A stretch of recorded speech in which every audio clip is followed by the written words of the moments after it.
Thank you very much for that introduction, Seema, and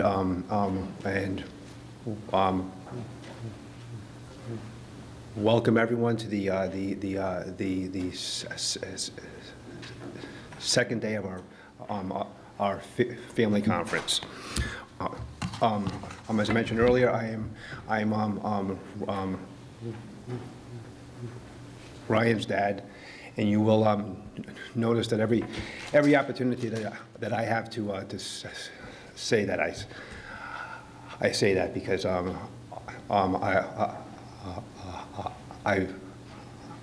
have noticed over the years that it makes me feel good, and it always makes the people I'm talking to also feel good, and I'm sure I'm not alone in that with other parents. And also, I think that we can all agree that yesterday was an amazing day. We all had the opportunity to listen to some great speakers, and we also had the opportunity as parents to participate in the I'm in the process with the workshop. Let me just advance. What I'd like to do is I just want to give a overview of research of the research we have supported since our founding. I'm not going to get into any of the details of any of the projects. I just wanted to give an overview of the overall impact, all based on as far as the overall number of dollars, institutions, researchers, and countries. So when we started out, as Seema mentioned, it was in 2018. We started out with it was a group of 7 parents in Seema, and or as I like to think of it here, it was Snow White and the 7 parents. So, and so this all was prior to the pandemic, right? So we all just, we didn't. It was just a group of parents getting together in SEMA, and those early calls, they were, all of us were all just getting to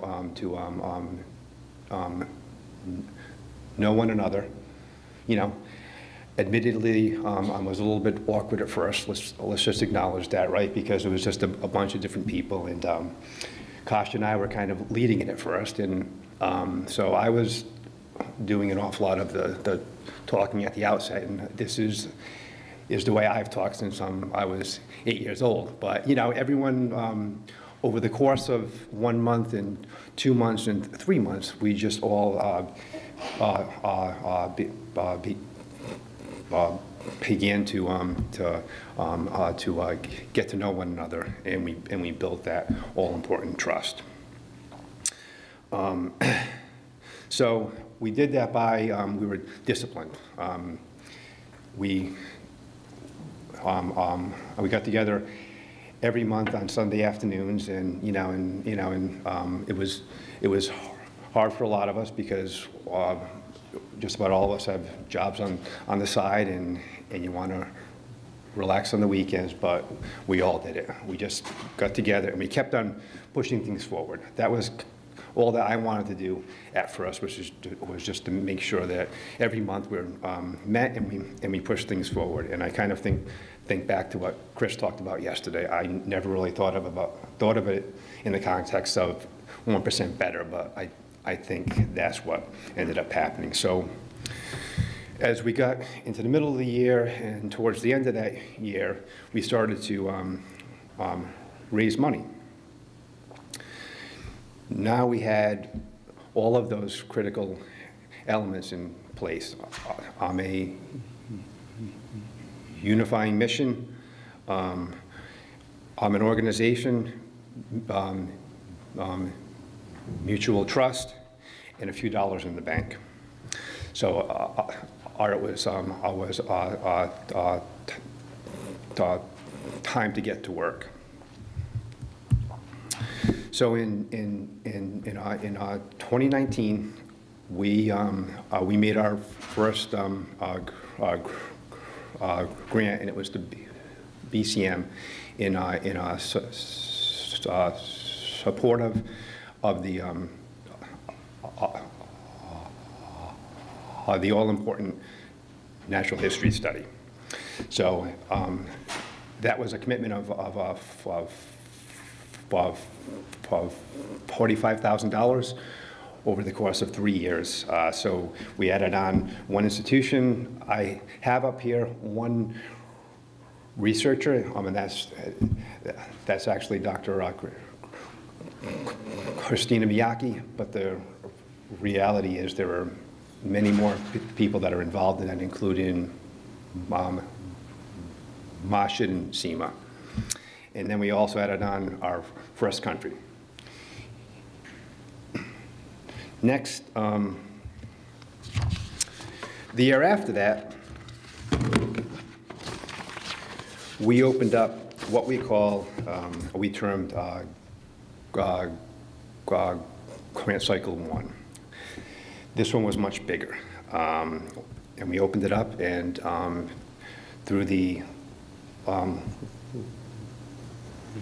leadership of Giorgio Pochettino on the research committee, and with the guidance of Seema, we got this organized. We put a call out there, and we asked people to submit applications, and they did. So the end result of that was we funded another $178,000 worth of projects. We added on another 6 institutions, another 8 researchers, and another 3 countries. Countries being Germany, France, and Canada. So now we're up to 4 countries. This, to all of us involved in this, this felt good, right? Because this was when we said to the world, we're open for business and we are serious. So all of us involved in that, it was just an incredible feeling.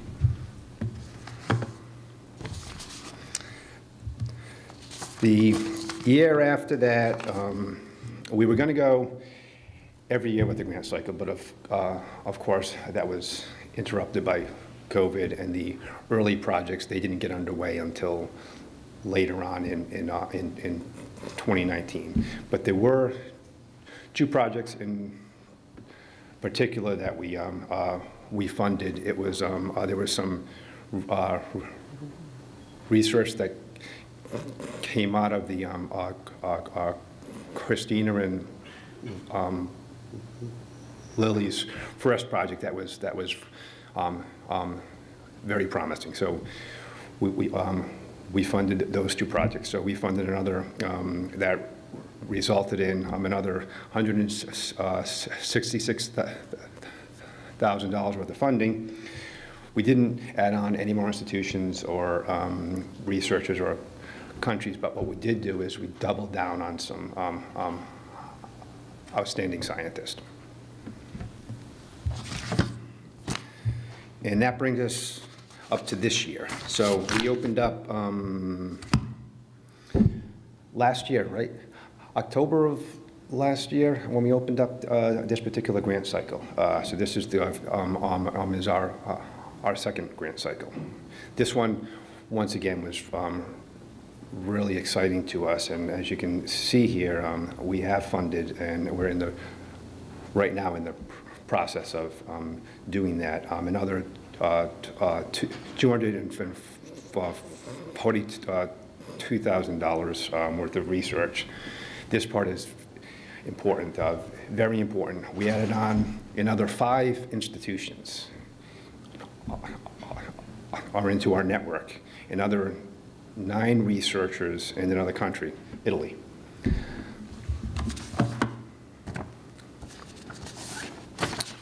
So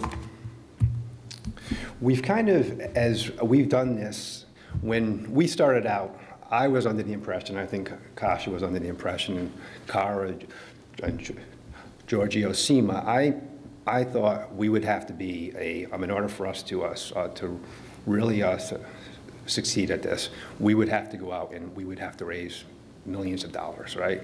And that's daunting, right, when you think about it as a patient organization like this. But as we evolved and we've been in conversations with other organizations, we don't necessarily have to do that. We can continue down this path where it's a model of, we provide what we call these seed grants to these researchers. And they're all sitting over here. This is like the high school cafeteria where all the researchers are all sitting together and everyone else is. But it's funny how that works out. But anyway, so we realized that we don't necessarily have to go out and raise millions and millions of dollars every year. What we have to do is we have to raise enough money to keep ourselves going, to support Ann and the other people we'd like to bring on. We provide these seed grants to the researchers, and they go out and they do their thing, and they produce data. And once they have that data, they're able to go to the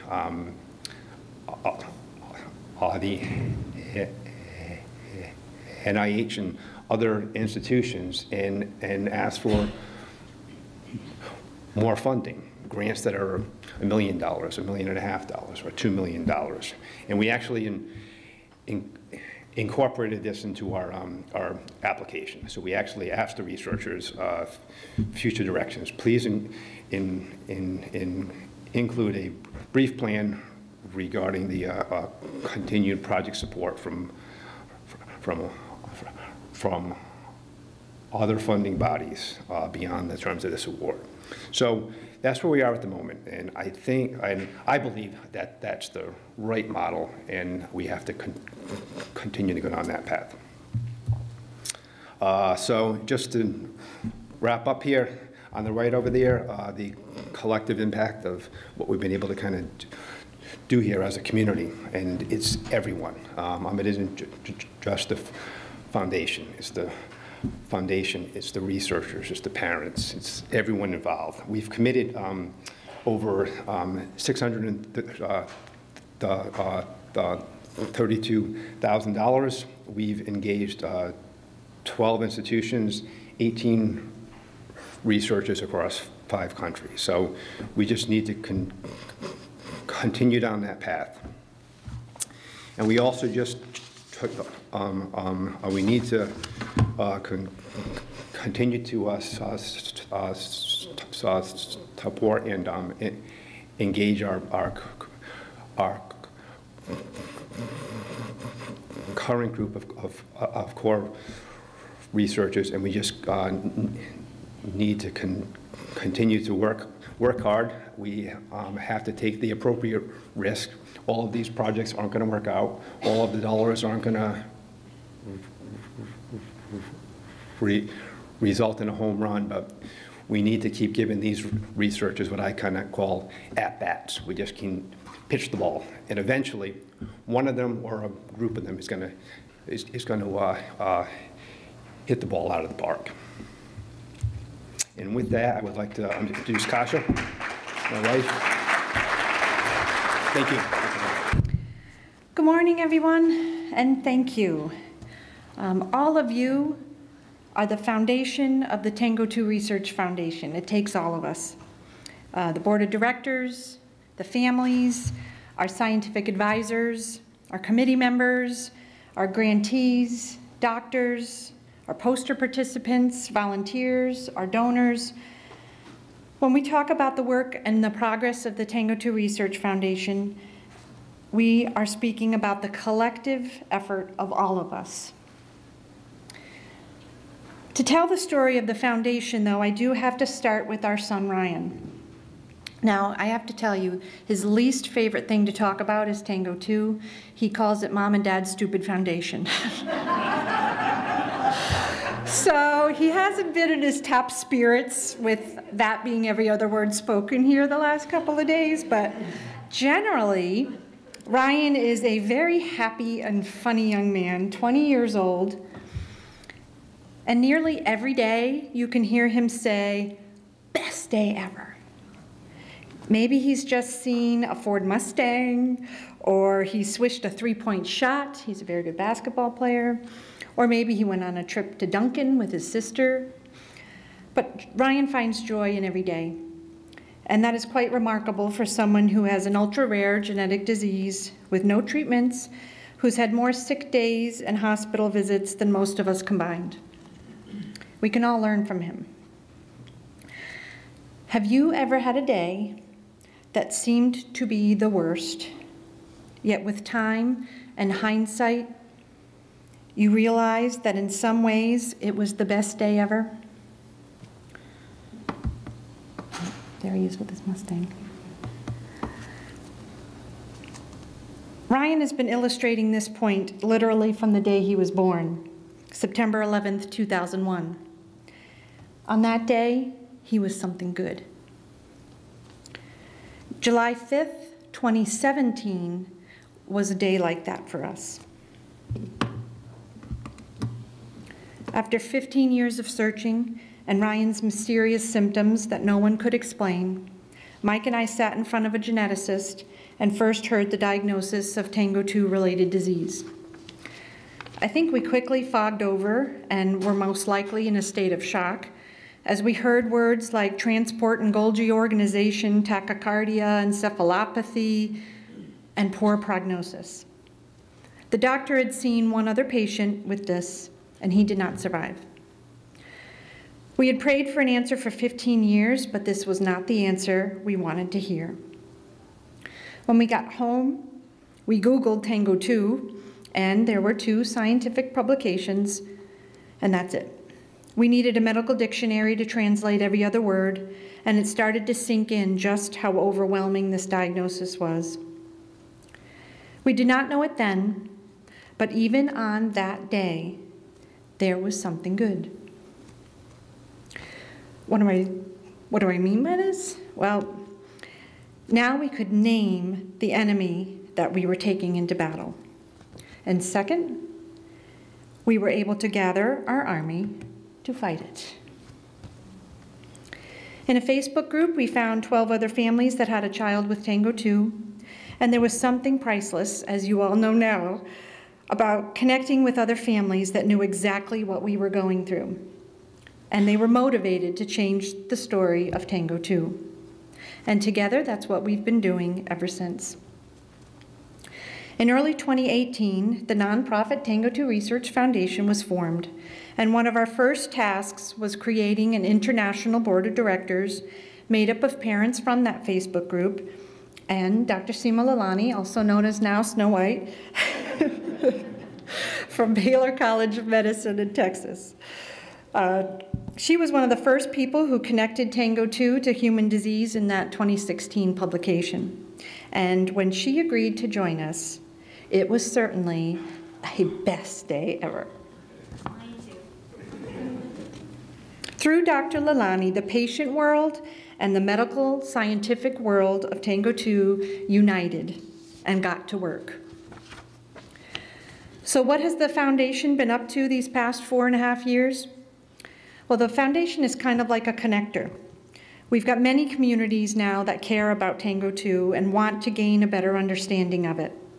Families, for one, doctors, other medical professionals, scientists, researchers, we all have something to offer each other.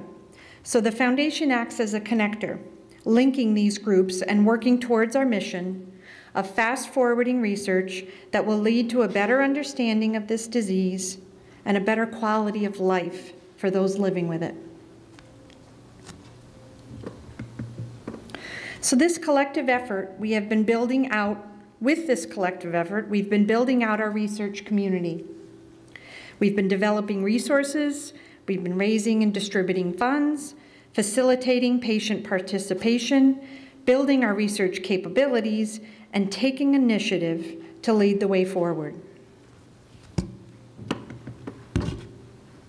Our research network started with Seema Lalani, and it grew from there with additional team members from Baylor. And patient families were also key in growing this network by reaching out to their children's clinicians and known researchers. And from an international group of families, we started to create an international network and formed our scientific advisory board. Our newly formed network needed the right resources to get this job done. So the foundation helped establish a biorepository housed at Baylor. We funded projects that have developed and utilized animal models for the study of TANGO2, including mice, fruit flies, zebrafish, worms. And we're currently funding projects that utilize patient cell lines and samples gathered at the first TANGO2 conference. This past year, we also joined a rare disease patient registry, the Coordination of Rare Disease at Stanford, or CORDS. And this worldwide registry allows patients and families to share important information about TANGO2 disease with the people who can best use it, the researchers. Researchers can access the data they need to better develop studies and to find study participants. And right now, the TANGO2 Research Foundation is also funding an effort to find a monoclonal antibody for TANGO2. And the need for that came out of our Cycle 1 grant projects.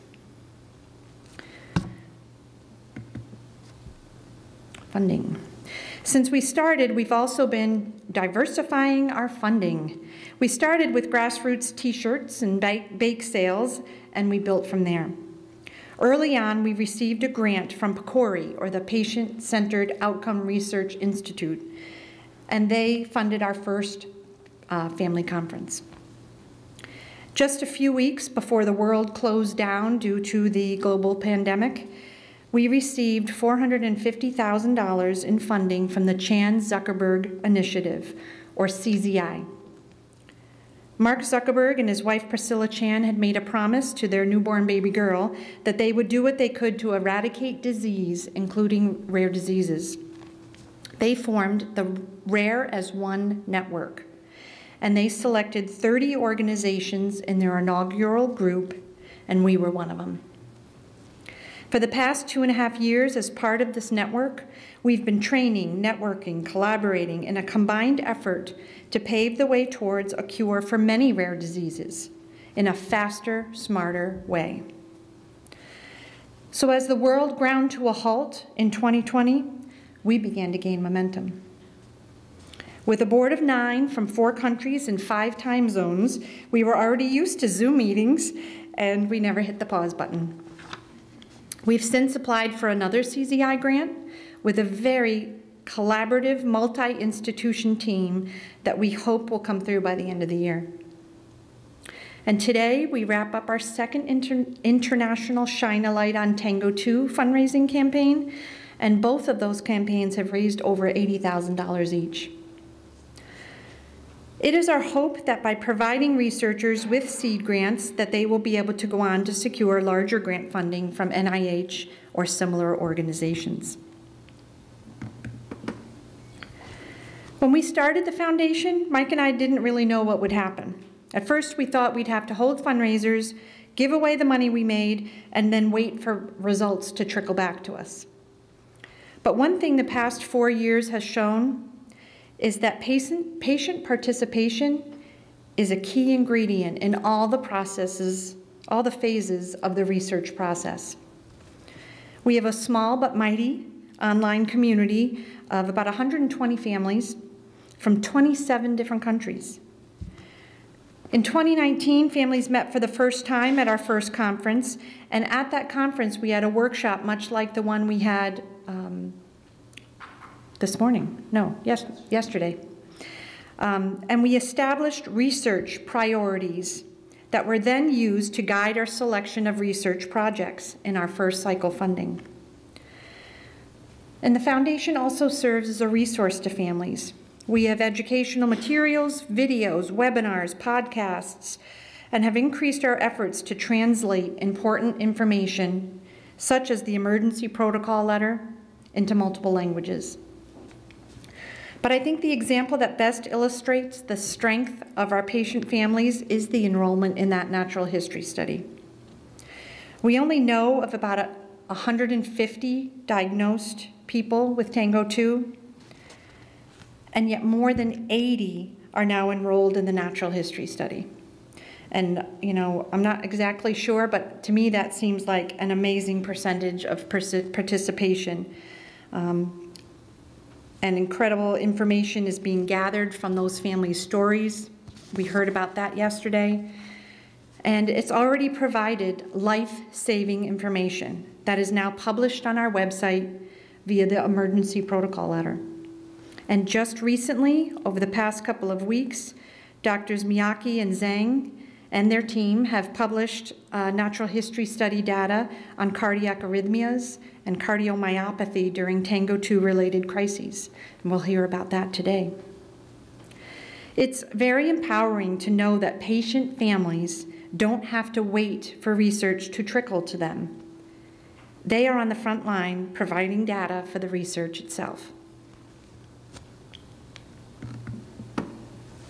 Mike spoke quite a bit about our research capabilities with our 5 funded projects in Cycle 1 and another 8 projects in Cycle 2.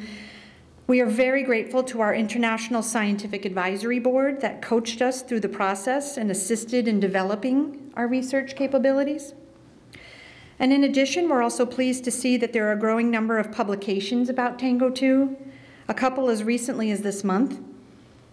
A lot more information is known and available since those first 2 articles back in 2017 when we got our diagnosis. It's also very exciting that we are just days away, cross your fingers, from hiring a research engagement director for the TANGO2 Research Foundation, which will further grow our research capabilities. When it comes to taking initiative, there is no one more motivated than a group of parents who are trying to give their children their best life. We quickly realized that the best outcome will start by getting a diagnosis sooner than later. In our TANGO2 family Facebook group, we are not aware of any diagnosed TANGO2 angels in the past 2.5 years. But unfortunately, we have had multiple angel families that find us after receiving a diagnosis of TANGO2 post-mortem. So one way we are going to improve diagnosis of TANGO2 is through gene panels. You heard a little bit about that. They're often among the first tests that clinicians order when a genetic disorder is suspected. So it's very important to have TANGO2 included on these panels. It could be months to years before whole exome sequencing is pursued, if at all. The TANGO2 Research Foundation has been working this past year to request the addition of TANGO2 gene to selective panels designed by different laboratories.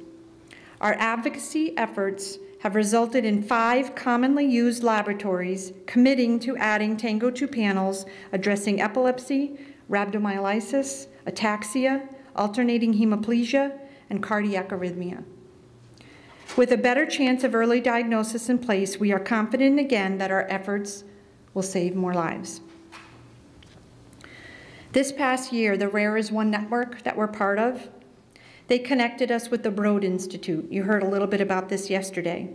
And they helped us do a prevalence study of TANGO2. And as expected, about 1 in a million inherit this disease.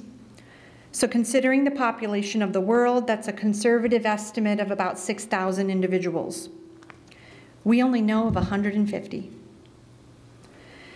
This study also indicated a slightly higher prevalence among those of Mexican descent, and we only know of 1 family from Mexico. So people in our network took the initiative, reached out to doctors in Mexico City, provided translated information on TANGO2. They conducted a webinar for doctors on how to recognize and better diagnose TANGO2. And we've recently applied for a grant so that this important work can continue, leading to more and earlier diagnoses. Another great initiative of the foundation was in the hiring of Executive Director Ann Geffen. Best day ever!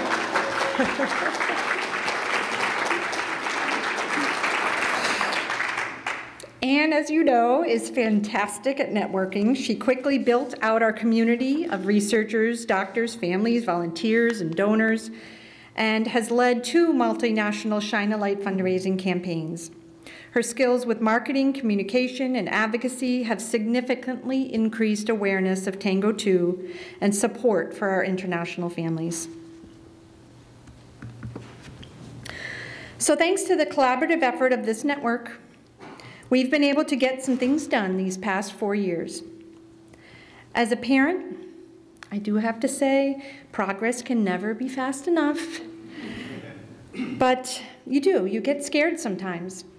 And you wonder, have we learned enough yet to help our children avoid the worst of TANGO2? Exactly 2 weeks ago today, these questions were put to the test for our family when Ryan came down with a severe headache, fever, and vomiting. Ryan needed help, so it was time to put that ER letter into action. We were in California, he was in Connecticut. Very scary. We contacted his doctors, and the ER was waiting for him when he arrived. They began to follow that letter. Whatever this illness was, in combination with TANGO2, his body was using every ounce of energy to fight it, and he was admitted to the ICU. But throughout, his labs remained perfect. There was no sign of metabolic decompensation. It was enough this time. After 7 days, a diagnosis of Lyme meningitis, and antibiotic treatment, Ryan started to feel better and is fully recovered today. But 4 years ago, this might have had a very different outcome. Aside from Ryan's full recovery, the best thing to come from that experience was seeing the progress that's being made in better understanding TANGO2 and its effect on children and young adults. We're making a difference. There is still so much more to learn and discover, but we've come a long way in 4 years. Together, we have already started to rewrite the TANGO2 story, and we will continue to do so. Here we are at the 2nd TANGO2 Family Conference in our 5th year. We have new faces and new information, and that will lead us forward. And as this message from a TANGO2 mom says, thanks to all of our efforts, there is a growing hope for a positive outcome for those with TANGO2. So yes, with TANGO2, every day may not be good, but there is something good in every day. We're making a difference, and it is our hope that with continued work that we will do together, there will be more best days to come. Thank you.